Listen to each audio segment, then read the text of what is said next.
Smoky Night by Eve Bunting. Illustrated by David Diaz. Mama and I stand well back from our window, looking down. I'm holding Jasmine, my cat. We don't have our lights on, though it's almost dark. People are rioting in the streets below. Mama explains about rioting. It can happen when people get angry. They want to smash and destroy. They don't care anymore what's right and what's wrong. Below us they are smashing everything. Windows, cars, streetlights. They look angry, but they look happy too, I whisper. After a while it's like a game, Mama says. 2 boys are carrying a TV from Morton's Appliances. It's hard for them because the TV is so heavy. Are they stealing it? I ask. Mama nods. Someone breaks the window of fashioned shoes. 2 women and a man climb in through the broken glass. They toss out shoes like they're throwing footballs. I've never heard anybody laugh the way they laugh. Smoke drifts, light as fog. I see the distant flicker of flames. Across the street from us, people are dragging cartons of cereal and sacks of rice from Kim's Market. My mama and I don't go in Mrs. Kim's Market, even though it's close. Mama says it's better if we buy from our own people. Mrs. Kim's cat and my cat fight all the time, and Mrs. Kim yells at Jasmine in words I can't understand. She's yelling the same kind of words now at the people who are stealing her stuff. They pay no attention. I move behind Mama. Will they come here? There's nothing for them to do here. Daniel, see? They've finished with our street.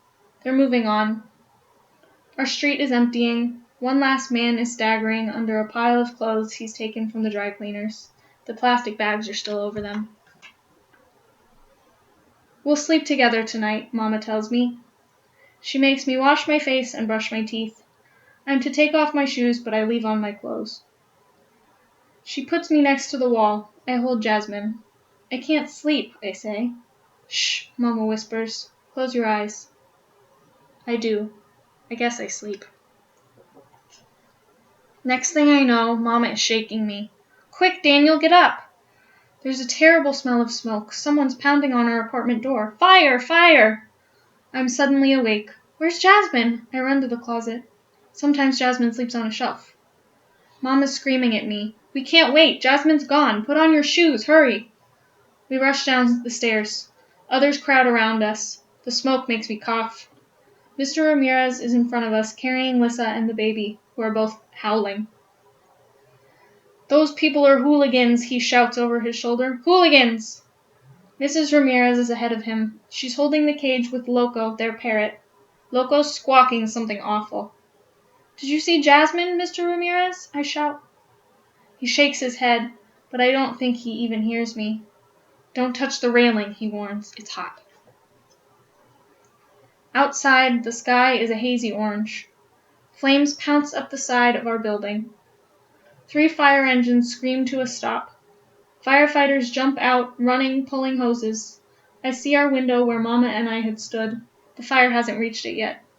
Is everybody out? One firefighter yells. Far as we know, another says. Did you see a cat? I ask him. She's yellow. Maybe she's still in there. He glances down. Probably not, son. Cats are plenty smart. She'll be long gone. A lady comes up to us. There's a shelter you can come to, she says. Everyone follow me. I'm crying because I'm not sure Jasmine is all that smart. What if she's still inside? Some of the streetlights have been smashed. We walk along the sidewalk, which sparkles with broken glass. There are empty cartons everywhere. A street sign lies crumpled in the gutter. I grab hold of Mama because I think I see a dead man with no arms lying there too, but it's just one of those plastic people that show off clothes in department stores. The lady looks back at Mrs. Kim, who is trailing along behind us. Are you all right? She calls. Mrs. Kim nods. We're almost at the shelter, the lady tells her. The shelter is in a church hall. There are cots to sleep on and a table with hot drinks. 2 men are making sandwiches. I've never seen a bigger jar of mayo. We see people from our building. They're talking about who did this. What will happen to us? It's a sad, sad night, Mr. Jackson says. I ask him about Jasmine. He says he's pretty sure he saw her.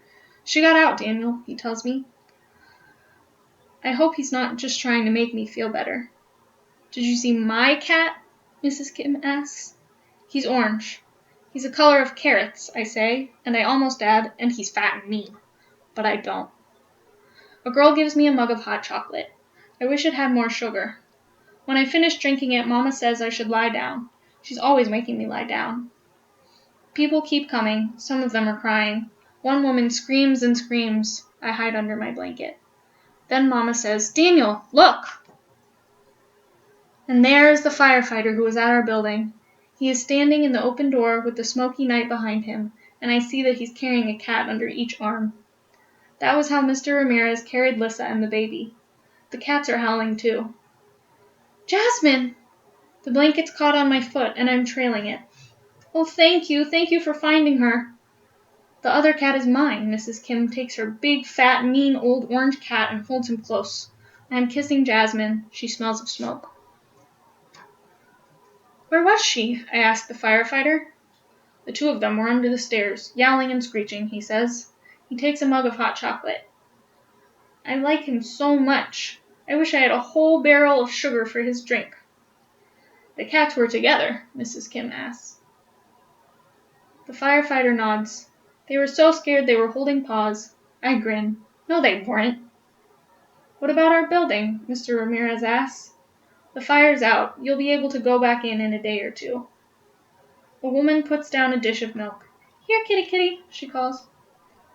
Jasmine jumps out of my arms, and Mrs. Kim puts her carrot-colored cat down, too.